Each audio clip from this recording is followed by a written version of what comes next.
성경 봉독하겠습니다. 로마서 13장입니다. 1절부터 7절까지 말씀 함께 1절의 말씀부터 합독하겠습니다. 각 사람은 위에 있는 권세들에게 복종하라. 권세는 하나님으로부터 나지 않음이 없나니 모든 권세는 다 하나님께서 정하신 바라. 그러므로 권세를 거스르는 자는 하나님의 명을 거스름이니 거스르는 자들은 심판을 자취하리라.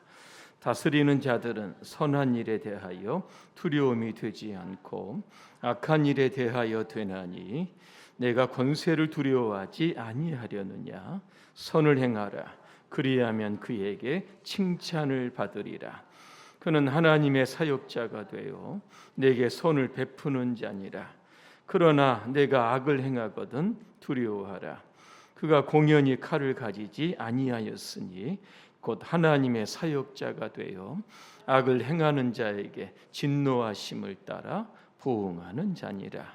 그러므로 복종하지 아니할 수 없으니 진노 때문에 할 것이 아니라 양심을 따라 할 것이라.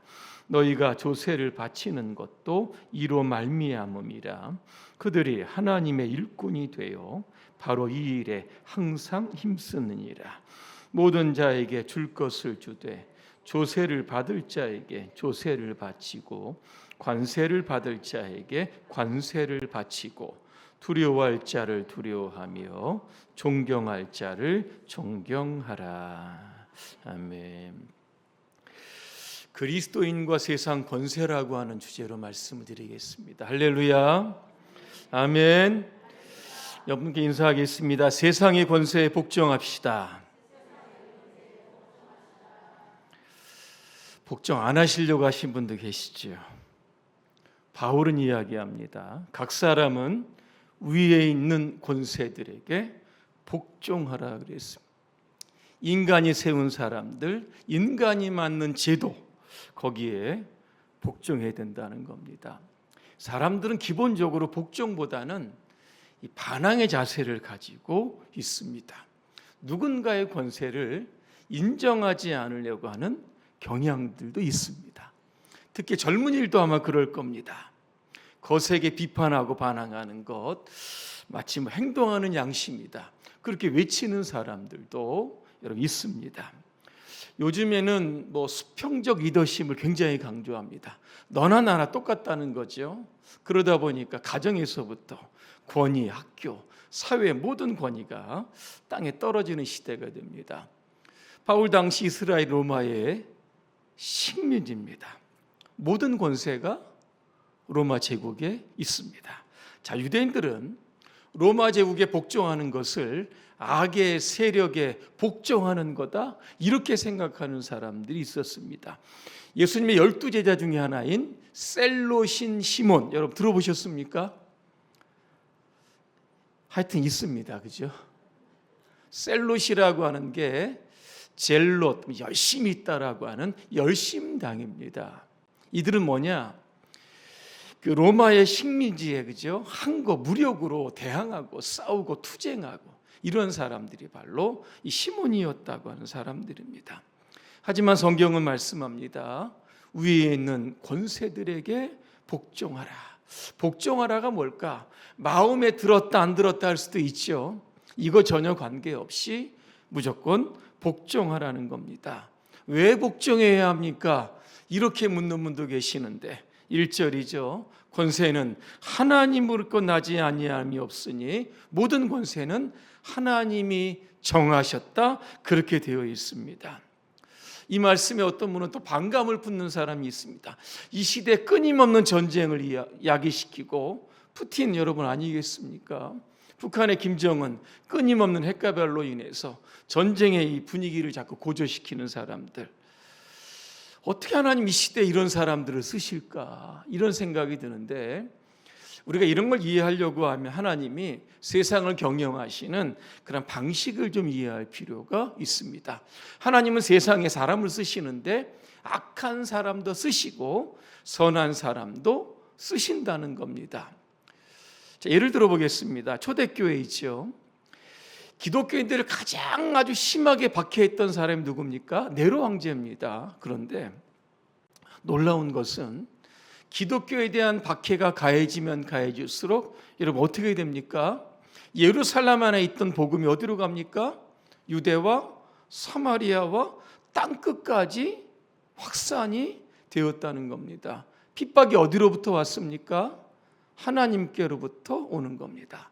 자, 하나님의 선교와 전도의 뜻을 이루시기 위해서 하나님은 큰 핍박, 누굽니까?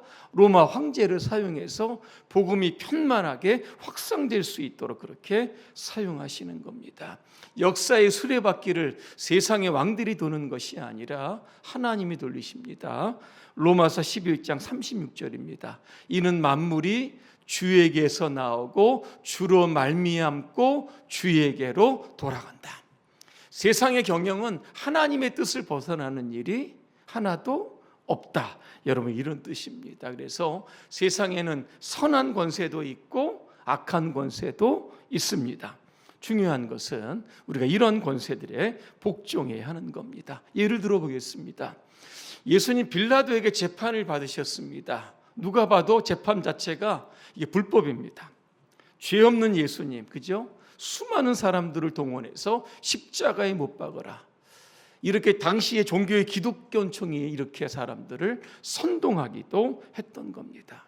그럼 예수님 이제 불만을 좀 품으셔야 되는데 요한복음 19장 11절입니다.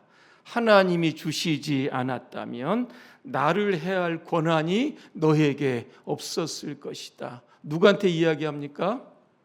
빌라도에게 이야기하는 겁니다. 하나님이 주시지 않았다.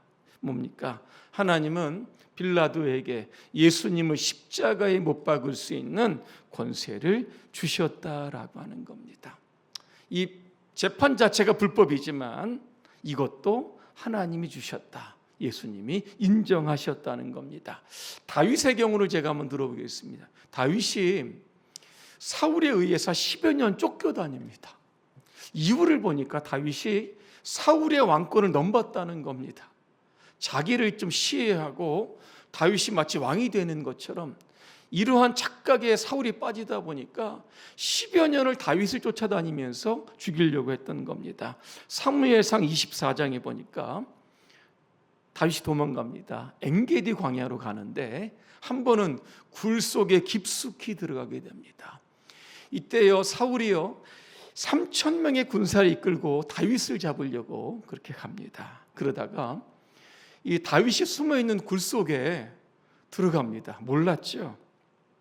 그때 굴속 깊이 있었던 다윗과 함께 했던 사람들이 뭐라고 이야기하냐면 절호의 찬스입니다.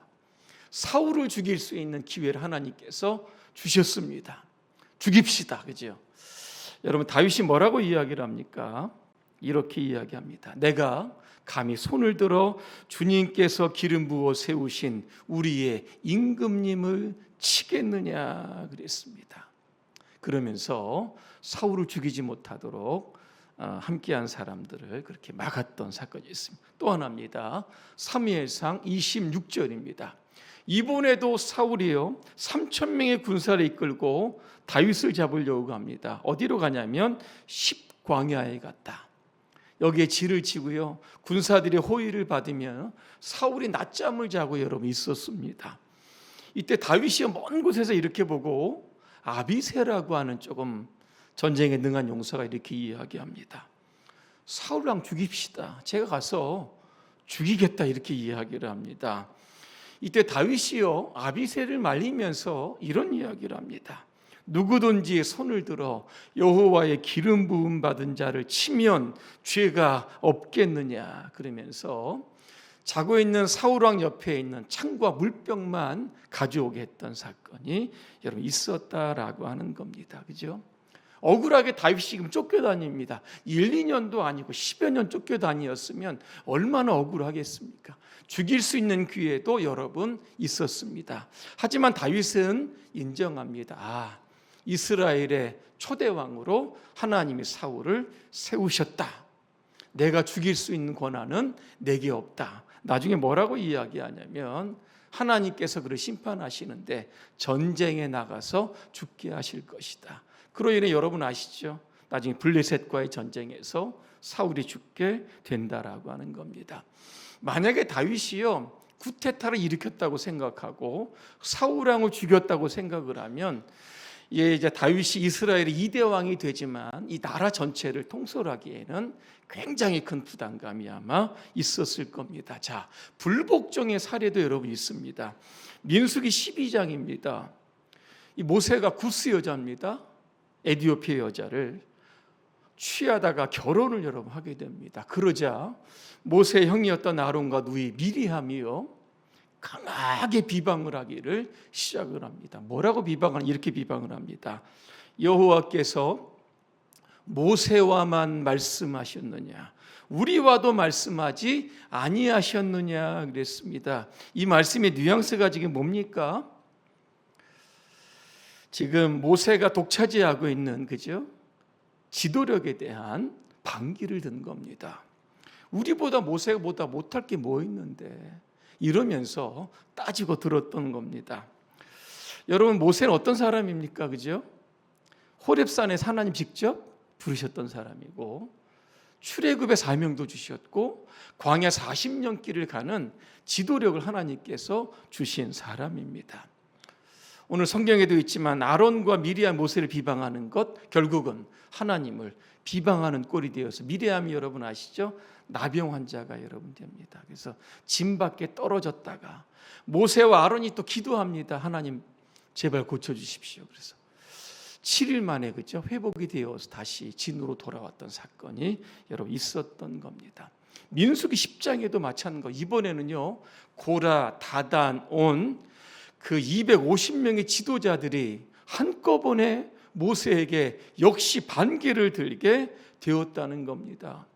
모세, 당신만 잘났느냐? 우리도 잘났단 말이죠. 이렇게 하면서 또다시 막 이런 사건들이 발생합니다. 그때 하나님께서 모세의 손을 들어주십니다. 그러면서 모세를 대항했던 사람들을 어떻게 처리하시느냐, 제가 성경에 봤더니 땅이 갈라집니다. 그러면서 그 반기를 들었던 사람들의 가족이 있죠. 재물과 소유가 다 땅속으로 다 삼켜버렸다. 그리고 여호와의 그 하나님께로부터 불이 나와가지고 250명의 사람들이 다 불타버렸다. 이런 말씀이 31절과 35절에 나오고 있다는 겁니다.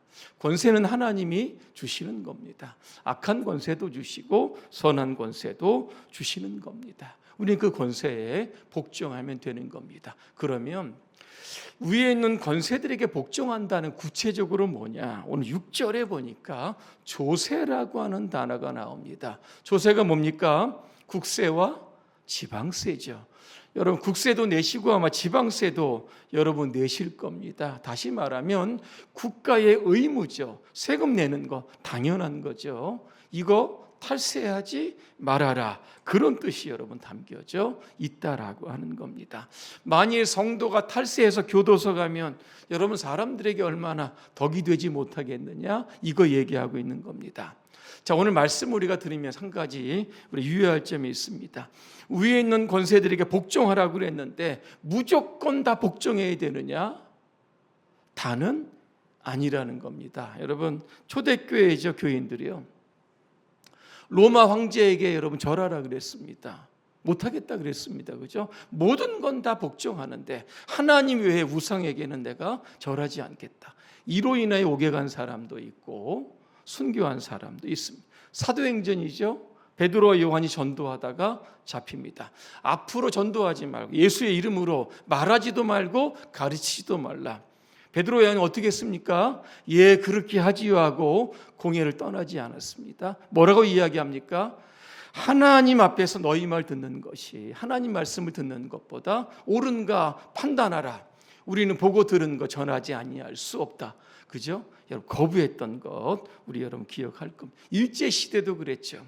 신사 참배하라 거부했던 우리 신앙의 선배들도 많이 있다는 겁니다. 그래서 우리는 위에 있는 권세들에게 복종해야 되고, 또 한 가지 할 것이 있습니다. 그들을 위해서 여러분 기도하셔야 됩니다. 디모데전서 2장 2절입니다. 왕들과 높은 지위에 있는 사람들을 위해서 기도해라. 이유가 뭔지 아십니까? 우리가 경건하고 품위 있게 조용하고 평화로운 생활을 하기 위함이다. 이렇게 되어 있습니다. 지금 우리나라가 여러분 어떻습니까? 그죠? 기도해야 할 여러분 때에 있는데 그러지 않으니까 국론이 분열되고 끊임없는 갈등과 싸움이 있게 되는 겁니다. 비판으로 세상은 변하지 않을 겁니다. 그죠? 기도하면 하나님께서 그 마음을 변화시킬 겁니다. 결론입니다. 우리는 두 개의 시민권이 있습니다. 하늘나라의 시민권이 있고 대한민국의 시민권이 있습니다. 이 둘 다를 다 지켜가는 그러한 저와 여러분 되시기를 주님의 이름으로 축복합니다. 기도하겠습니다. 은혜로우신 하나님, 하나님께 세우신 위의 권세들에게 복종할 수 있도록 도와주시옵소서. 그리고 그들을 위해서 기도하게 하여 주시옵소서. 우리가 대한민국의 법과 하나님 나라의 법 두 다 잘 지켜갈 수 있도록 도와주시옵소서. 세상에 지탄받지 않게 하시고 존경받고 칭찬받고 인정받는 그리스도인으로 살게 하옵소서. 예수님의 이름으로 기도합니다. 아멘.